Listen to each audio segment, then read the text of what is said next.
2절씩 교독하겠습니다. 내가 그리스도를 본받는 자 된 것 같이 너희는 나를 본받는 자 되라.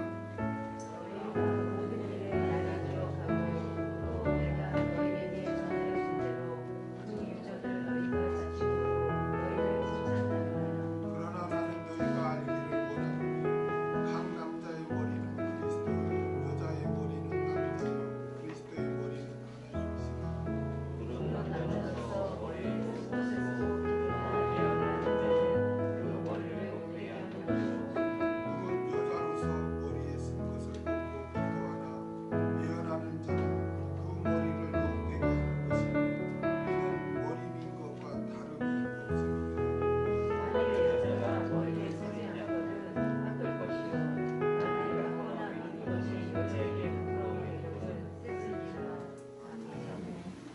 예배시 여성의 수건 쓰는 문제에 대한 권면 이런 제목으로 같이 말씀을 나누고자 합니다. 고린도전서의 구조는 1장 1절에서 9절은 문안인사, 1장 10절부터 6장까지는 고린도 교회에 당면하고 있는 그 문제에 대해서 바울이 책망과 훈계를 한 내용인데 그 내용은 분쟁, 근친상간 문제, 성도 간의 소송 문제, 음행 문제에 대한 기록했고 7장부터 15장까지는 고린도 교회가 편지를 통해서 이것은 어떻게 해야 됩니까? 라고 이렇게 질문한 신앙생활에 있어서 질문한 것에 대해 사도 바울이 목회적 답변을 기록하고 있습니다. 그래서 7장부터 우리가 결혼 문제, 결혼을 해야 되는가 말아야 되는가 여기에 대해서 바울이 답변을 냈고 그 다음에 우상 제물을 먹는 문제에 대해서 10장까지 바울이 답변을 냈고 이제 11장에 와서 교회에서 여자의 머리에 수건을 쓰는 문제에 대해서 사도 바울의 목회적 답변을 기록하고 있습니다. 자, 우리가 지난 2절까지 살펴봤죠. 3절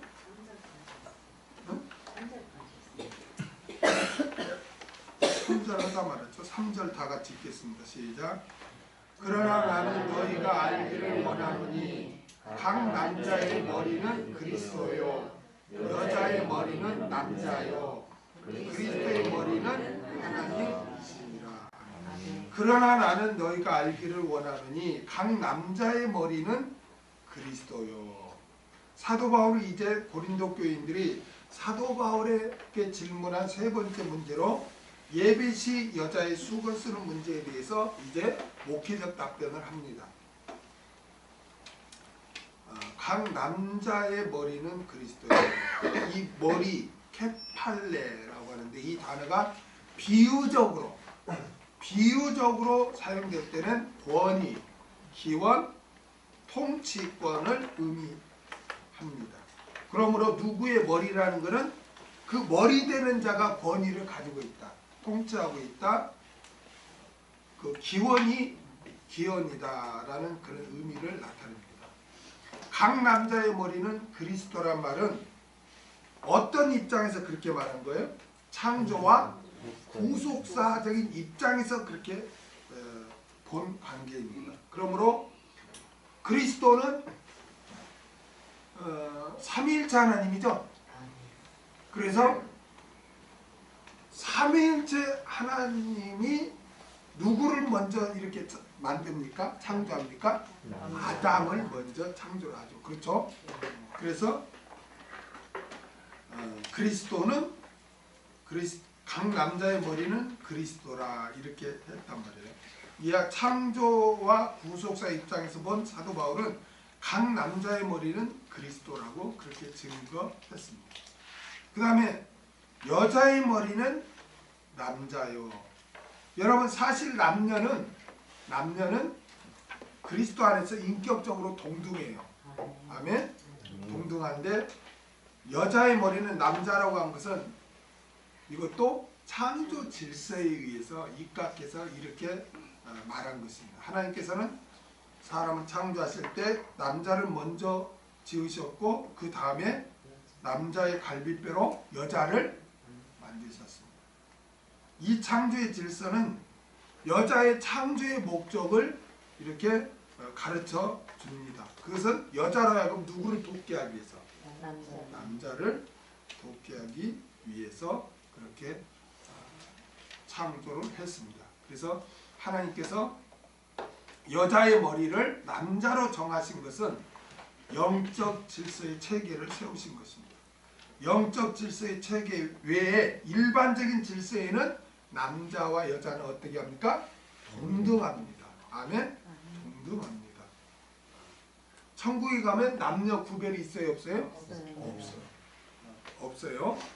동등한 거예요. 그런데 구속사나 창조의 질서에서 입장에서 보면 여자의 머리는 남자라고 그렇게 하나님께서 정하신 것입니다. 그리고 엄밀히 말하면 여기서 말하는 남자나 여자를 말할 때는 보통 그냥 남녀 여자 이렇게 나누기보다는 이렇게 또 성경에서는 남편과 아내를 말합니다. 젊은 남자, 학생, 젊은 어린 남자, 어린 여자 이것도 남녀 간의 차이가 있고 그렇게 말하는 것보다도 그렇게 하는 것보다도 어떤 부부가 된 남녀가 되잖아요. 그거는 구속사적인 입장이나 또 창조적인 입장에서 남자는 여자의 머리다 이렇게 하나님이 그렇게 정하신 거예요. 그렇게 한 거는 영적으로나 구속적으로 어떤 교훈을 주기 위한 거죠. 교훈을 주기 위한 거죠. 그렇죠? 그래서 어떻게 보면 또 구속사적으로 보면 여자는 교회를 상징하고 남자는 또 그리스도를 또 상징해요. 그래서 이렇게 구속사적인 입장으로도 이렇게 남녀 간에서는 여자의 머리는 남자라고 그렇게 정하신 것입니다.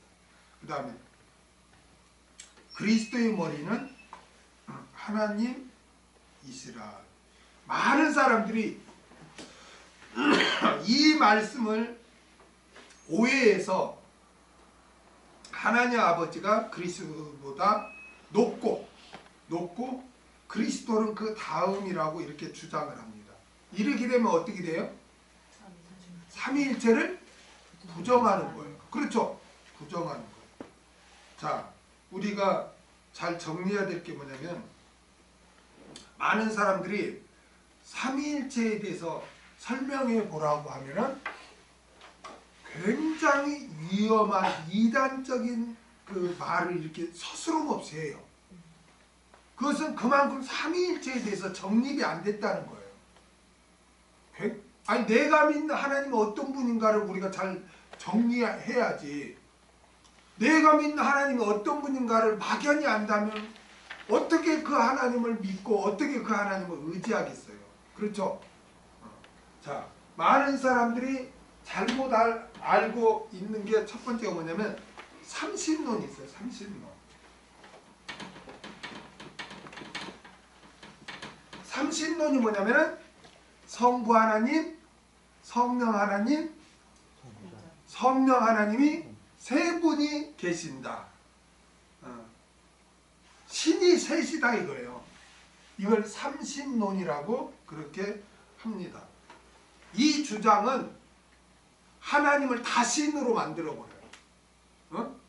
이것도 잘못된 거예요.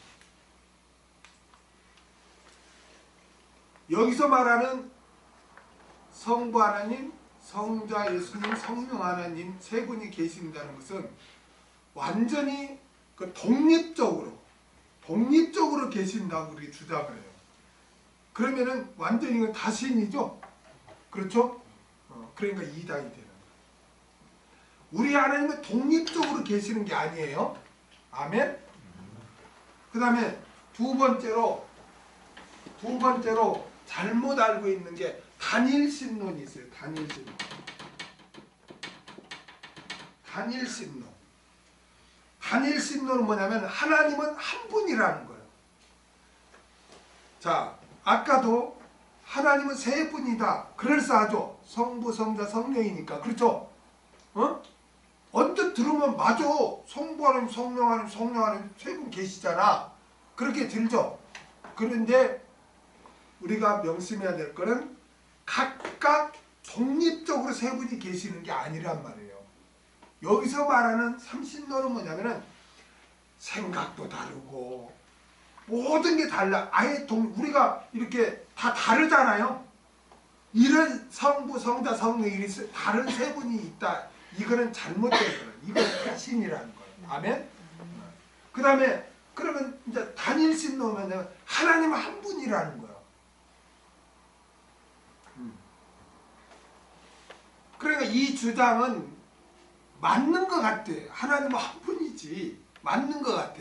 그런데 이 주장이 나오는 그 배경이 뭐냐면은 여호와 하나님만 하나님이야. 누구만? 여호와 하나님만 하나님이시고 예수님은 그 하나님에게서 나온 거야. 그 하나님에게서 나온 거야. 그러니까 예수님은 하나님이 아니에요? 아닌 거야. 이 주장은. 이 주장은. 그러니까 요즘 누가 이 주장을 해요? 요즘 여호와 증인. 여호와 증인은 여호와 하나님 하나님이고 예수님은 선지자다 이거예요. 그래서 이단인 거예요. 그들이. 여호와 하나님은 진짜 하나님이에요. 그 여호와 하나님은 딱 하나님이다. 진짜 하나님이고 예수님은 그 하나님에게서 나온 자, 단지 보냄을 받은 자, 선지자일 뿐이다 라고 그렇게 주장을 해요. 그러니까 옛날에 영지주의자들도 다 이 주장을 한 거죠. 어떻게 하나님이 인간이 돼? 말이 안 된다. 영은 선하고 육은 악한데 어떻게 악한 육을 입냐? 말이 안 된다. 그래서 영지주의자들이 그래서 이단이 됩니다. 오늘날 영지주의자들은 바로 이런 여호와 증인 이런 자도 하나 영지주의에 들어가는 거예요. 여러분 성경에서 하나님은 단일신론이라고 이렇게 말하지 않고 유일신이라고 해요. 그렇죠? 유일하신 하나님 그랬잖아요. 유일신. 유일신이 뭐냐? 유일신. 유일신이 뭐냐?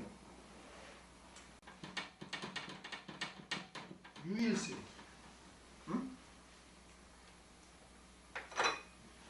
그러니까 유일하다. 이건 뭐냐면은 오직 유자를 쓰잖아요. 그러니까 다른 신들, 즉 우상들과 비교해서 신은 오직 누구밖에 없다?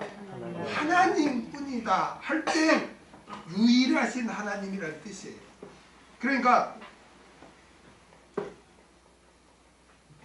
한 분이라는 숫자 개념이 아니고 구별된 하나님이라는 그 의미가 들어갔어요. 유일하신 하나님은. 그러니까 이 세상에는 존재하지 않지만 인간이 만든 많은 신들이 있죠. 하나님은 그러한 신들과 구별된 유일하신 하나님이다 라고 할 때 유일하신 하나님이라는 거지, 여기서 말하는 하나님은 한 분이라는 그 뜻이 아니에요. 아멘? 그래서 숫자 개념이 아니다. 구별된 분이다. 하나님은 그런 의미가 있다. 그래서 이 단일신론을 믿는 것은 이것도 또 구별되신 유일하신 하나님을 믿는 것을 또 어기는 것. 그 다음에 세 번째로 합성론이 있어요. 합성론.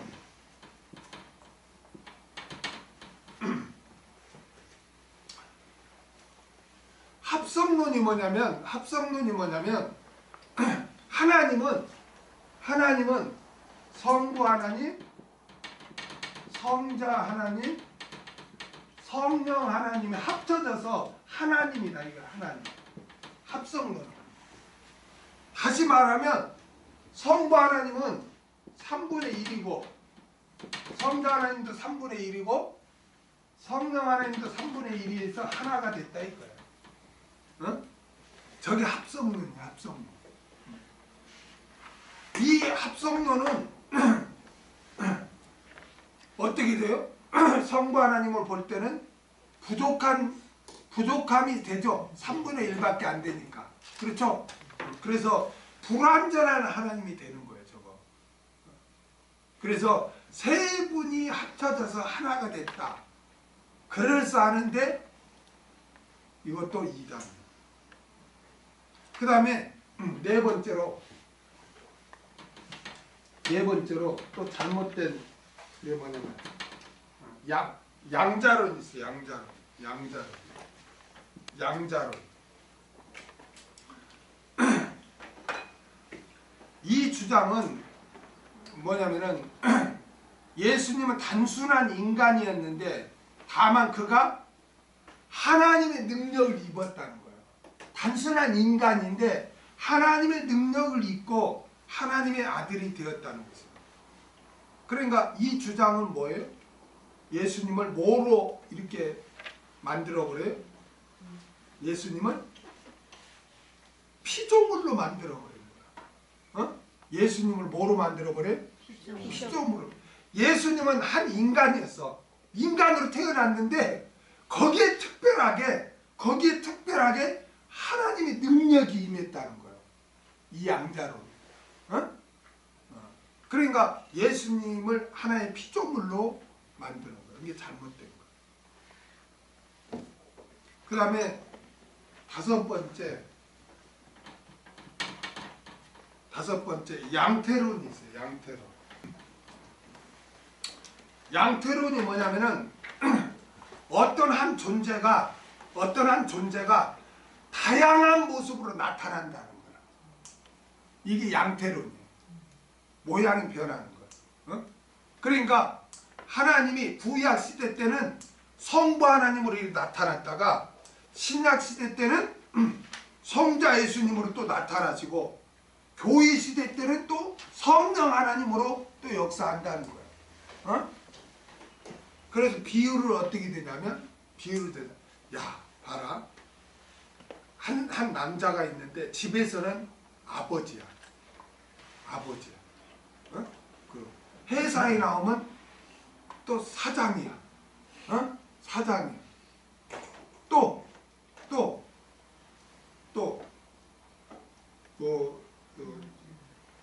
어떤 모임에 가면은 또 거기에 총무야. 뭘 맡든 총무야. 봐라, 한 사람인데 다 달라. 이렇게 역할이 달라. 그와 같이 하나님은 한 분인데 이렇게 성부 하나님으로 역사하시고 또 어떤 때는 성자 하나님 역사하고 어떤 때는 성령 하나님으로 역사한다. 이렇게 주장을 해요. 이게 바로 양태론이에요. 양태론. 그러니까 그들은 이렇게 돼. 얼음이 물이 되었다. 수증기가 된다. 똑같은 건데 어떤 때는 물이었는데 어떤 때는 그게 얼음이 되고 또 어떤 녹아서 그러면 수증기가 된다. 똑같은 거. 그런 똑같은 건데 다양하게 나타난다. 이렇게 예를 들거나 또 뭐 아까도 예를 들면 뭐 부모지만 또 누구에게 자녀가 되고 아내에게 남편이 되고 한 사람이 이렇게 다양하게 나타난다. 이 주장은 교회에 굉장히 설득력이 있었어요. 그리고 지금도 이렇게 생각하는 사람들이 많이 있어요. 이것도 잘못되고. 그 다음에 여섯 번째로 종속론이 있어요. 종속론. 종속론이 뭐냐면은 위아래가 있다는 거예요. 위아래가. 그래서 성부 하나님, 성자 하나님, 성령 하나님 이 세 분 중에 누가 제일 높고 성부 하나님이 제일 높고 그 다음에는 성자 예수님이 높고 그 다음에는 성령 하나님이 제일 낮다. 이렇게 주장을 해요. 그래서 일체를 부정하는 잘못된 일을 이런 것도 또 오늘날 교회에서 이렇게 생각하는 것만 오늘 본문에서도 이렇게 생각하는 거야. 왜 그렇게 생각해? 오늘 본문에서 뭐라고 그래요? 어? 그리스도의 머리는 하나님이다. 이러니까 봐라, 하나님 아버지가 그리스도의 머리잖아. 그러니까 하나님 아버지가 제일 높고 그 다음에 그리스도고, 성령은 또 그리스도가 보내준 거니까 성령이 제일 낮아. 이렇게 생각한다고. 어? 오늘 본문을 가지고 그리스도의 머리는 하나님이시니라 이 말씀을 가지고 삼위일체를 부정해요. 그리고 이 종속론을 주장해요. 이것이 비슷해요. 그렇죠? 여호와 하나님만 진짜 제일 높고, 이거는 여호와 하나님이고, 여기는 여호와 하나님이 제일 높다 이거예요. 어? 여호와 하나님을 가장 강조한단 말이에요. 어? 여러분 그렇게 보이죠? 그러면 오늘 본문에서 그리스도의 머리는 하나님이시라, 이거를 어떻게 해석해야 됩니까? 이건 분명히 앞에서 여자의 머리는 남자라 그랬죠? 그러면 여자는 남자에 종속됐어요. 그렇죠? 그러면 그와 같은 논리로 보면 그리스도의 머리는 하나님이면 그리스도는 하나님께 종속된 거잖아요. 그렇죠? 그렇죠? 그러면 그렇게 보면 삼위일체가 무너지는다.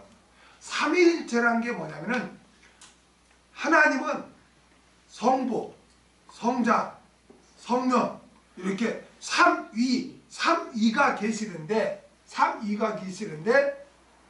그 하나님의 신성, 하나님의 뜻, 하나님의 성품, 하나님의 의지, 이러한 모든 것이 다 똑같아. 성부 하나님의 생각이나 성자 예수님의 생각이나 성령 하나님의 생각이 똑같아. 신성도 똑같아. 전지하고 전능하고 무소부지하고 이런 것도 똑같아. 전혀 차이가 없어. 일체 하나라는 거야. 하나. 일체 동일하다 이거야. 삼위로 계시지만 동일한다. 이게 삼위일체예요. 이해가 됩니까? 그러니까 성부 하나님과 성자 예수님과 성령 하나님은 모든 면에 있어서 다 동등해요. 똑같아요. 차이가 없어요. 그게 삼위일체란 말이에요. 신성에 있어서나 능력에 있어서나 성품에 있어서나 뜻이나 의지나 이런 모든 면에 있어서 다 동일해요. 똑같아요. 어?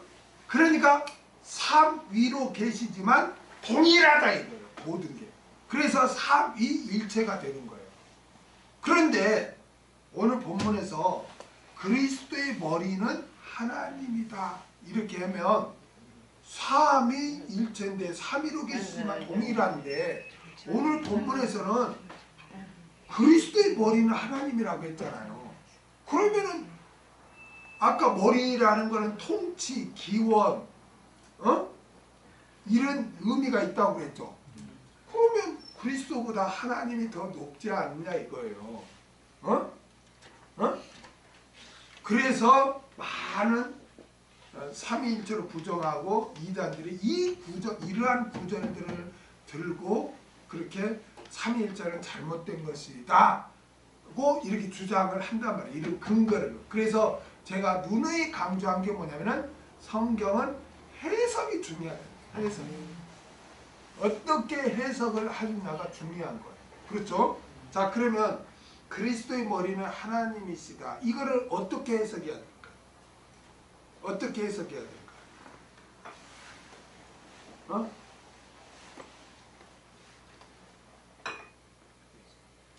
어떻게 해석해야 돼요?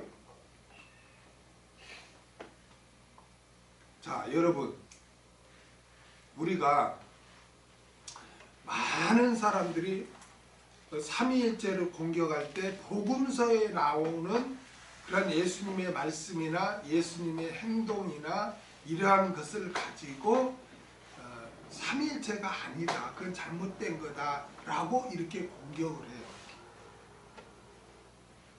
자, 우리가 명심해야 될 거는 복음서를 볼 때 예수님의 말씀이나 예수님의 행동, 이러한 것을 예수님에 대한 말씀을 볼 때 항상 우리가 기억해야 될 게 뭐냐면은 예수님은 신성과 인성이 있다는 거예요.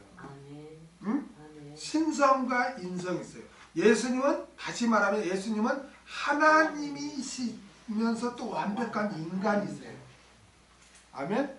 그러니까 그 예수님이 어떤 말씀을 하실 때 항상 우리가 명심해야 될 게 뭐냐면은 이 말씀을, 이 예수님에 대한 기록이 인성의 입장에서 지금 기록을 했는가, 신성의 입장에서 기록을 했는가를 항상 전제하에 봐야 돼요. 응? 그렇지 않으면은 삼위일체를 부정하게 된다니까요. 예를 들면 예수님이 네 죄를 내가 사하노라, 네 죄가 사함 받았느니라 이렇게 말할 때는 예수님이 어떤 입장에서 말씀해요? 신성의 입장에서 말씀해요. 죄를 사해 줄 수 있는 분은 하나님밖에 없거든. 이게 그때는 하나님이 몸을 입고 있지만 하나님의 입장에서 말씀한 거예요. 그렇죠? 또 예수님께서 이런 말씀도 하시죠. 요한복음 14장 28절 한번 볼까요? 이거를 가지고도 또 삼위일체를 부정하는 사람들이 있어요. 같이 읽겠습니다. 시작. 내가 갔다가 너희에게 온다 하는 말을 너희가 들었나니 나를 사랑하였다면 나의 아버지께로 감을 기뻐하였으리라. 아버지는 나보다 크심이니라. 봐라, 어떻게 예수님이 하나님 아버지와 똑같냐? 예수님이 그러지 않았냐? 하나님 아버지가 나보다 크시도 하고 있다. 그러니까 삼위일체가 틀린 거다. 성부 하나님이 제일 높고 그 다음에 예수님 성자 하나님이고 그 다음에 성령 하나님이다. 이렇게 주장을 해요. 예수님께서 지금 이 말씀을 하는 거는 하나님 아버지 나보다 크다는 거는 지금 인간의 입장에서 그 말씀을 하는 거예요. 인성의 입장에서 하신 거라니까. 아멘? 그러니까 예를 들면 겟세마네 동산에 십자가 치시기 전에 아버지 할 수만 있으면 이 잔을 내게서 옮길 수 없어서 그러나 내 뜻대로 마옵시고 아버지의 뜻대로 하옵소서 간절히 기도하죠. 그것은 어느 입장에서 그렇게 하신 거예요? 인성의 입장에서 그렇게 하신 거예요.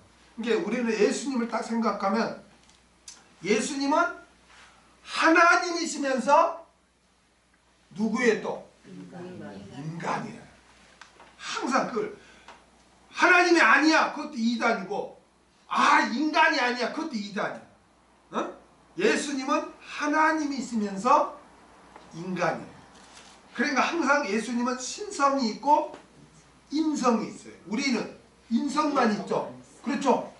그래서 복음서를 볼 때 예수님이 지금 인간의 입장에서 이 말씀을 하고 이 행동을 하는가, 하나님의 입장에서 이 말씀을 하고 행동을 하는가를 그 입장에서 봐야지, 그냥 그 입장이 없이 아버지는 나보다 크시다, 그러니까 하나님 아버지가 예수님보다 크지 않냐, 그러니까 삼위일체를 부정하는 거예요. 복음서를 해석할 때는 항상 특히 예수님에 대해서 우리가 이해할 때는 지금 예수님이 인성의 입장에서 지금 이 행동을 하고 이 말씀을 하시는가, 신성의 입장에서 이 말씀을 하고 행동을 하는가를 봐야 돼. 그래야 성경이 올바로 해석이 된다. 믿습니까?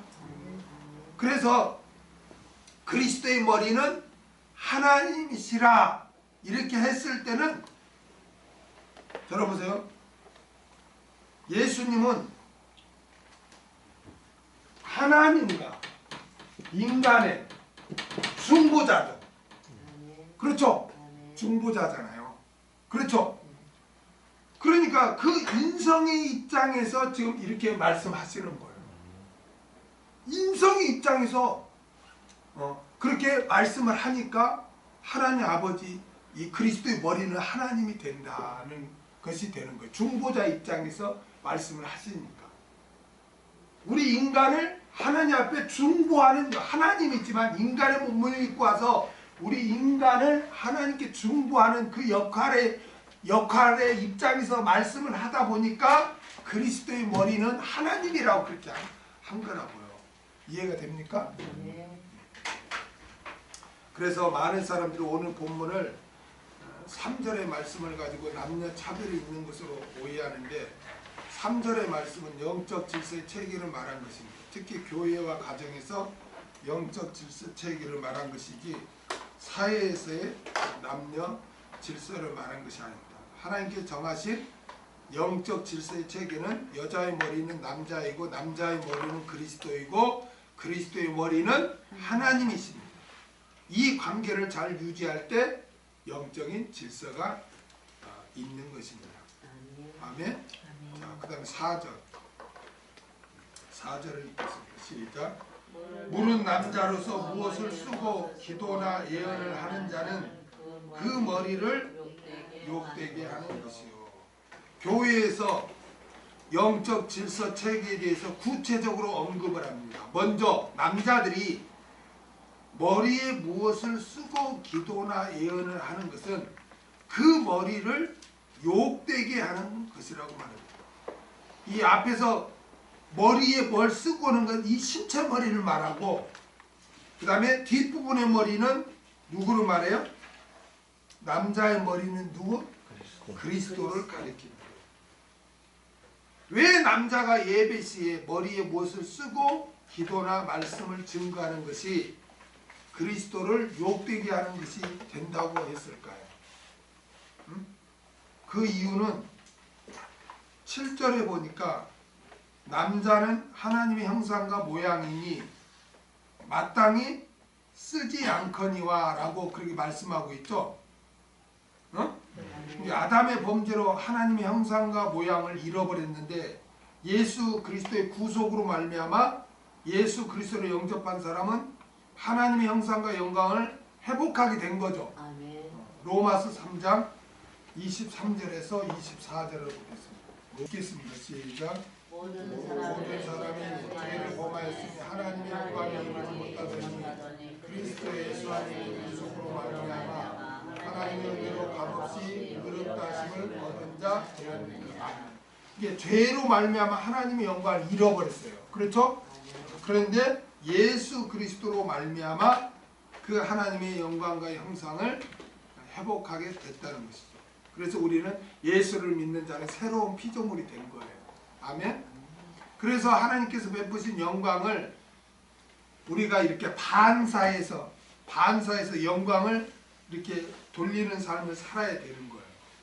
그런데 머리에 무엇을 쓴다는 것은 영적으로 어떤 해석이 되냐면 내가 반사하지 않겠다 그런 의미가 되는 거예요. 내가 영광 돌리지 않겠다 그런 의미가 되는 거예요. 그런 표시가 되는 거예요. 그래서 남자가 무엇을 예배 시에 무엇을 이렇게 머리에 모자 같은 거나 무엇을 쓰면은 자기 남자의 머리는 누구라고 그랬어요? 그리스도라고 그랬죠. 그 그리스도께 영광이란 건 내가 뭐라고 했어요? 영광이란 거는 하나님이 베푸신 은혜나 영광을 이렇게 반사하는 게 영광 돌리는 거라고 했죠. 그래서 그리스도께서 내려주시는 은혜와 영광을 그 남자가 이렇게 반사해야 되는데 머리에 뭘 쓴다는 것은 어떤 의미, 어떤 표시가 된다고? 나는 반사하지 않겠다, 영광 돌리지 않겠다 그런 의미가 된다는 거예요. 그래서 머리에 남자가 공예배시 뭐 그렇다고 해서 막 사회생활 하는데 모자 쓰고 다니지 말라는 게 아니라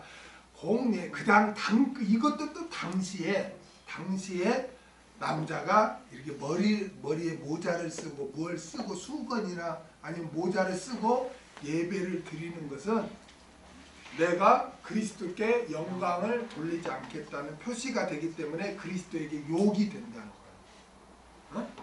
그러니까 그 당시에 남자들은 수건이나 모자를 쓰지 말라. 쓰지 말라. 그런 의미죠. 먼저 이제 남자를 언급합니다. 그 다음에 5절.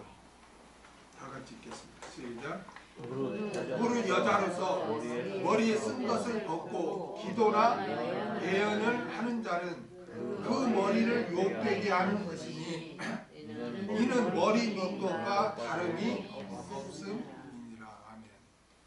자, 4절에서 남자들이 머리에 무엇을 쓰고 기도나 예언을 하는 것은 그 머리 대신 그리스도를 욕되게 하는 것이라고 증거한 사도 바울은 5절에서 반대로 여자들이 공적 예배 시 머리에 쓴 것을 벗고 기도나 예언을 하는 것이 그 머리를 욕되게 하는 것이라고 증거합니다.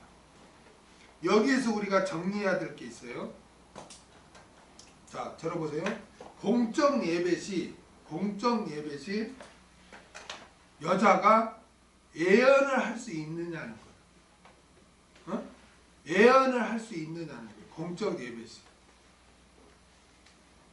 여자는 기도를 할 수 있어요.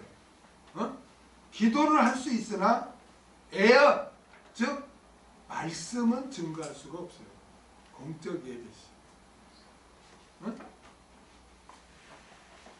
고린도전서 11장 13절을 보겠습니다. 고린도전서 11장 13절 읽겠습니다. 시작. 너희는 스스로 판단하라. 여자가 쓰지 않고 하나님께 기도하는 것이 마땅하냐? 자, 여기는 기도하는 것을 나오죠? 네. 여자가 기도하는 게 나오죠? 네. 성경에는 기도할 수 있어요. 디모데전서 2장 12절 읽겠습니다. 시작. 여자의 가르치는 것과 남자를 주관하는 것을 허락하지 아니하는 오직 분명한 것입니다. 아멘. 여기서는 여자의 가르치는 것과 남자를 주관하는 것을 허락하지 않는다. 분명하게 그렇게 나오죠. 네. 그러니까 우리가 어떤 주제를 논할 때는 항상 성경 전체적인 맥락에서 해석해야 돼요. 어떤 절을 해석할 때 성경 전 창세기부터 요한계시록까지 전체적인 맥락의 입장에서 봐야 돼요. 한 구절을 볼 때. 그래서 내가 이 구절을 해석할 때 다른 성경에 있는 말씀과 모순되면 돼야 안 돼요? 안 돼요. 그건 잘못된 해석이에요. 모순이 되지 않고 그걸 보완이 돼야 돼요. 아멘? 그래서 다른 성경에서 보면 기도는 해도 되지만 가르치거나 증거하는 것은 안 된다고 분명하게 말씀이 돼 있어요. 다른 성경에서는. 그러니까 그러면 오늘 본문에 무릇 여자로서 머리에 쓴 것을 벗고 기도나 예언을 하는 자는 하는 거는 이거 뭡니까? 그런 생각이 들죠? 생각이 들죠? 이게 뭐냐면은 여자가 교회에서 말씀을 증거해도 된다는 것이 아니라 당시 고린도 교회는 무질서하게 막 여자도 막 증거를 했단 말이에요. 그 이야기를 지금 하는 거예요. 증거해도 된다는 게 아니라 공적 예배 시에 말씀을 증거해도 된다는 게 아니라 그 질서를 위배해가지고 고린도 교회는 무질서하게 막 이렇게 증거하는 여자들이 있었단 말이에요. 자기가 은혜 받았다. 그걸 말하는 거지.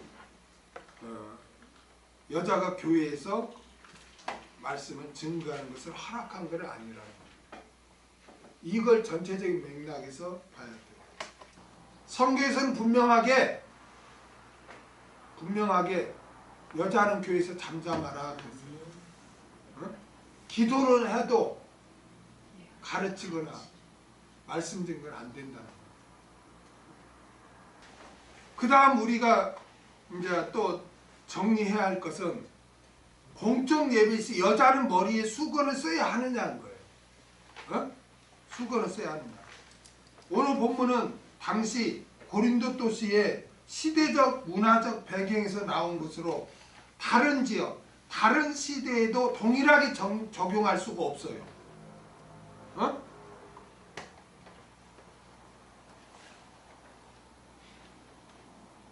자,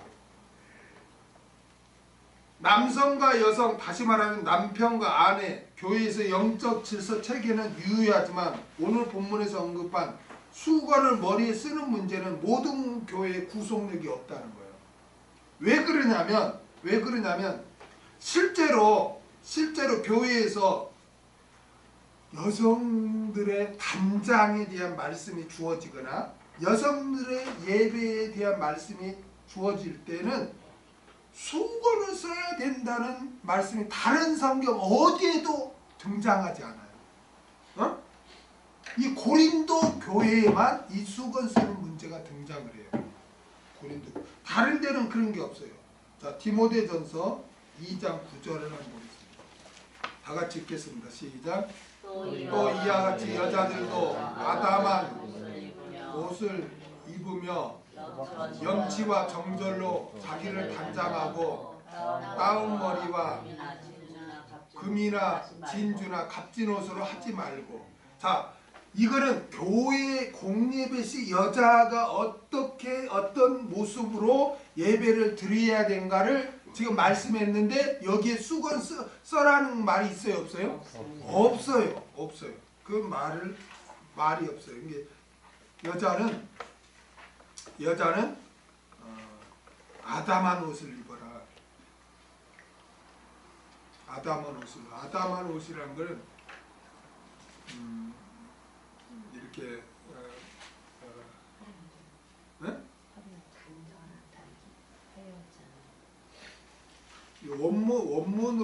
원문으로 직역하면은 이렇게 긴 옷을 입어라. 신체를 이렇게 가리는 그런 옷을 입어라. 그거예요. 그리고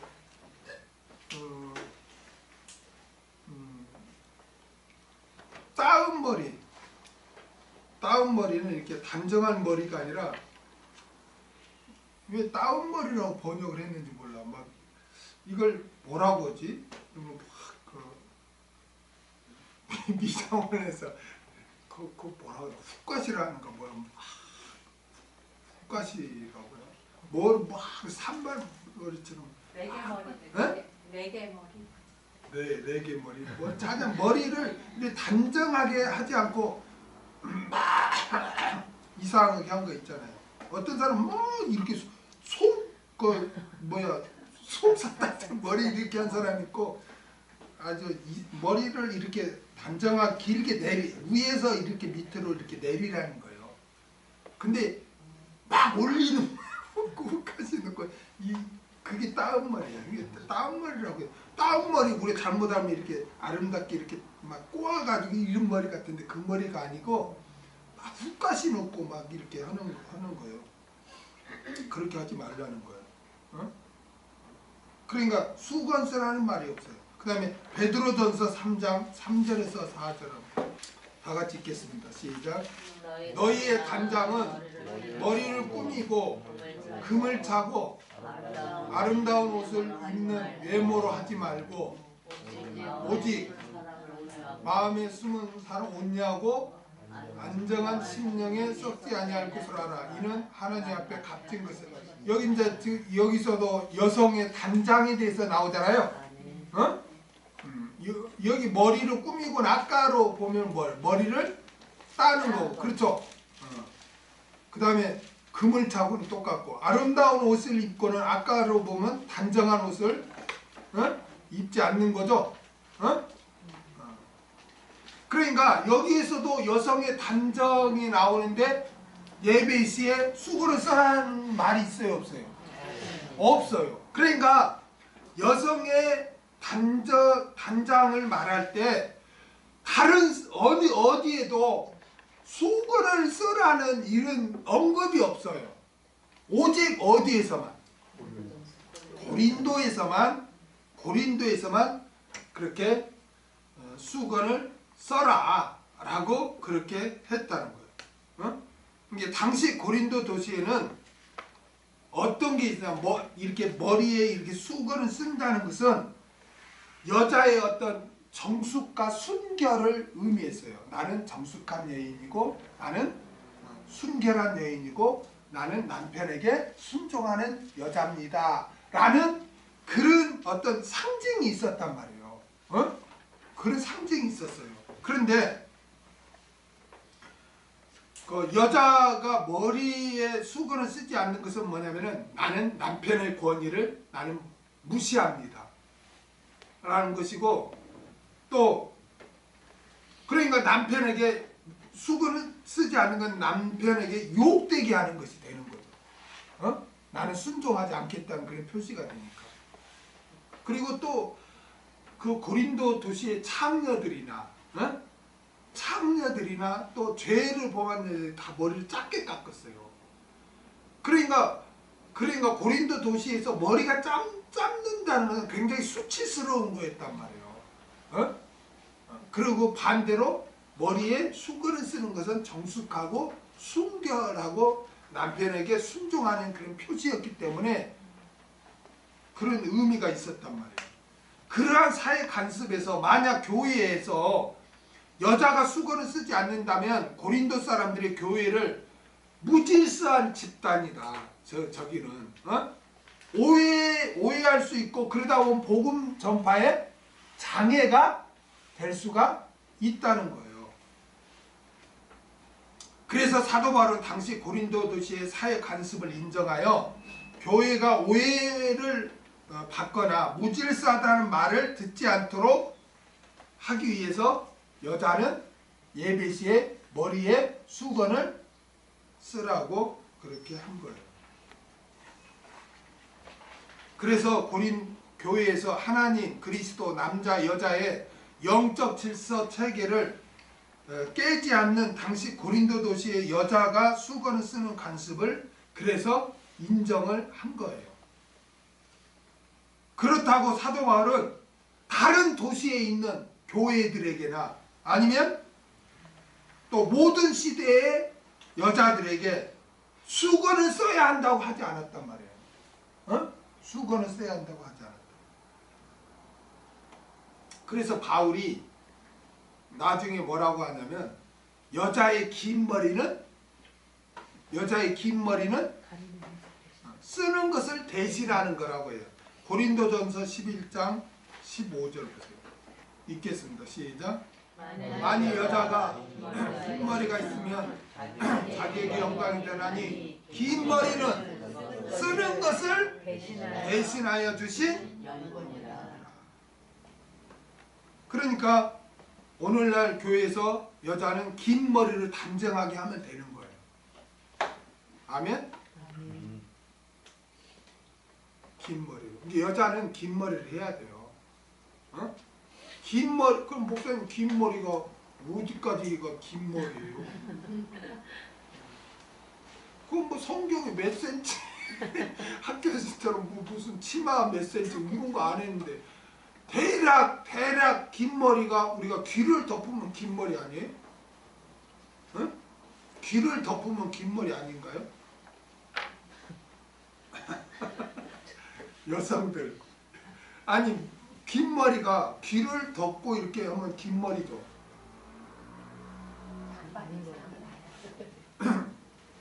그럼에도 불구하고 우리는 수건을 쓰겠다. 우리는 수건을 쓰겠다. 우리는 그러면은 그렇게 해도 됩니다. 그렇게 해도 돼요. 수건을 쓰고 우리는 예배를 드리겠다. 그러면은 뭐 그렇게 해도 돼요. 우리가 잘 명심해야 될 게는 기독교의 근본 교리 있잖아요. 기독교의 근본 교리를 제외한 것을 뭐라고 하냐면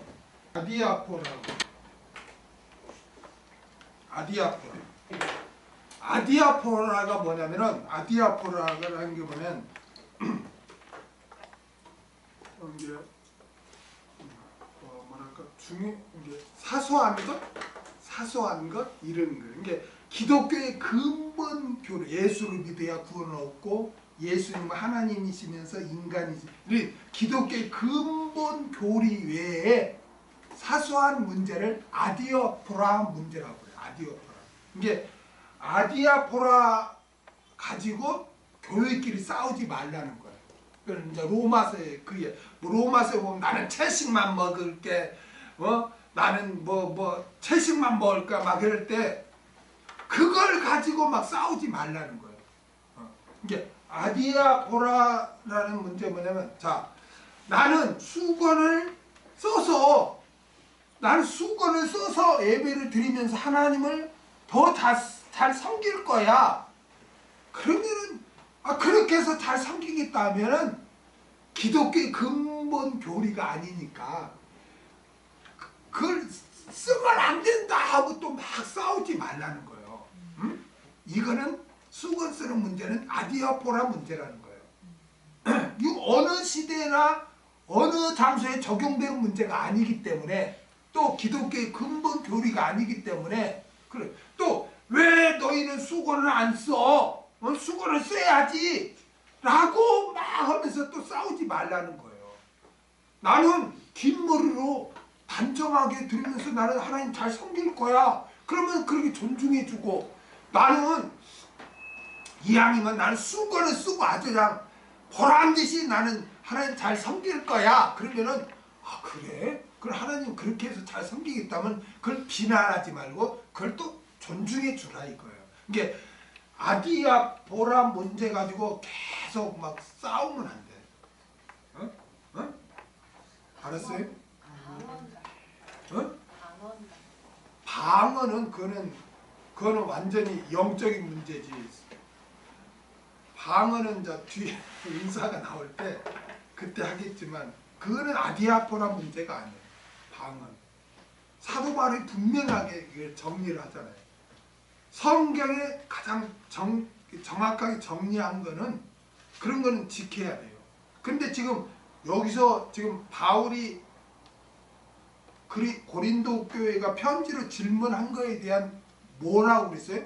목회적 답변이라고 했어요. 목회적 답변. 아멘? 목회적 답변이야. 그러니까 아디아포라 문제는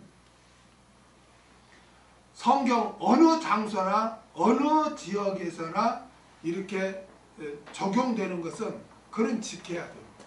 아멘? 이게 방언 문제 이거는 굉장히 중요한 문제예요. 방언. 그거는 신비주의의 관문이 방언이거든요. 그래서 그거는 이제 뒤에 나오는데, 그래서 막 금식하는 거. 너희는 왜 금식 안 해? 그리고 막 나는 뭐 40일 금식을 했어. 나는 뭐 일주일에 하루는 금식에. 그렇게 해서 섬기겠다면은 그걸 뭐해? 배고프게 힘들게 예수 믿어. 그게 막 비난하지 말라는. 그게 존중해 주라는 거예요. 그 나는 금식 오면 정신이 없어가지고 아무것도 못하니까 나는 잘 먹고 그냥 잘 섬길래. 그러면은 또 그걸 존중해 주라는 거예요. 그냥 금식을 해야 되냐 말아야 되냐 이런 것도 다 아디아포라 문제란 말이에요. 성경에서 분명하게 정해주지 않은 거는 다 아디아포라 문제란 말이에요. 그래서 이 아디아포라 문제 가지고 이렇게 싸우지 말라는 거예요. 그렇게 해서 자기가 신앙생활을 잘 하겠다고 하면 존중해 주라는 거예요. 아멘? 그 다음에 6절 읽겠습니다. 시작. 만일 여자가 머리에 쓰지 않거든 깎을 것이요, 만일 깎거나 미는 것이 여자에게 부끄러움이 되거든 쓸지니라. 6절은 머리를 깎으라는 것이 아니라 머리를 깎는 것이나 미는 것이 여자에게 부끄러움이 되는 것과 마찬가지로 여자가 머리에 수건을 쓰지 않고 공적 예배에 참석하는 것 역시 부끄러움이 되므로 머리에 수건을 쓰라는 것이죠. 당시에는 여자의 머리가 짧은 것은 부끄러운 일이었어요. 간음죄를 범하거나 문란하거나 창녀들이 머리를 깎았거든요. 매춘부는 짧은 머리를 하고 있었어요. 그래서 여자에게 짧은 머리는 수치였단 말이에요. 수치. 사도 바울이 당시 사회 간섭을 인정한 것은 영적 질서 체계에 어긋나지 않았기 때문입니다. 사도 바울은 고린도 교회에서 여자의 수건 쓰는 문제에 대한 질문에 대하여 하나님께 세우신 영적 질서 체계에 어긋나지 않기 때문에 여자는 교회에서 수건을 머리에 쓰라고 권면을 했습니다. 그러나 이 수건 쓰는 문제는 성경 전체적으로 볼 때 모든 교회에 적용되는 것이 아니라 고린도 교회 당시 관습, 사회, 문화, 배경하에 적용되는 것입니다. 아멘.